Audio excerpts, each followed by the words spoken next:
હવામાન વિભાગની આગાહી વચ્ચે છોટાઉદેપુરમાં જોવા મળ્યો કમોસમી વરસાદ। રંગપુર, જોટાવાટ, ફેરકુવા અને ખડકવાડા વિસ્તારમાં જોવા મળી રહ્યો છે કમોસમી વરસાદ। કમોસમી વરસાદને લઈ ખેડૂતોમાં ચિંતાનો માહોલ। મકાઈ, મગફળી, તુવેર સહિતના પાકને નુકસાનની ભીતિ જોવા મળી રહી છે।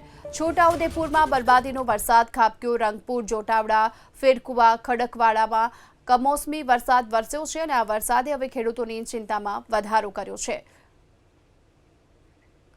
તો રાજ્યમાં જે બે સાયક્લોનિક સર્ક્યુલેશનની સિસ્ટમ એક્ટિવ બની છે અને તેને લઈ હવામાન વિભાગે આગાહી કરી હતી। આગાહીની વચ્ચે હવે છોટાઉદેપુર જિલ્લામાં પણ વરસાદી માહોલ। આજે વહેલી સવારથી વાદળછાયા વાતાવરણ બાદ અમુક જગ્યાઓ પર ધોધમાર તો ક્યાંક વરસાદી છાંટા પણ જોવા મળી રહ્યા છે। તો છોટાઉદેપુર જિલ્લાના ગ્રામ્ય વિસ્તારોમાં વરસાદથી ખેડૂતોની ચિંતામાં પણ વધારો થયો છે। વેસ્ટર્ન ડિસ્ટર્બન્સની સાથોસાથ બે સાયક્લોનિક સર્ક્યુલેશનની સિસ્ટમ સક્રિય થતાં રાજ્યના અલગ અલગ જિલ્લાઓ માટે આંધી તોફાન સાથે કમોસમી વરસાદની આગાહી હવામાન વિભાગે કરી છે। તેની વચ્ચે હવે છોટાઉદેપુરમાં પણ જોવા મળી રહ્યું છે વરસાદી માહોલ। આ કમોસમી વરસાદે ખેડૂતોની ચિંતામાં ચોક્કસથી વધારો કર્યો છે। કુલ 3 સિસ્ટમ સક્રિય થતાં માવઠાની આગાહી હવામાન વિભાગે વ્યક્ત કરી છે। છોટાઉદેપુરમાં પણ અત્યારે વરસાદી માહોલ।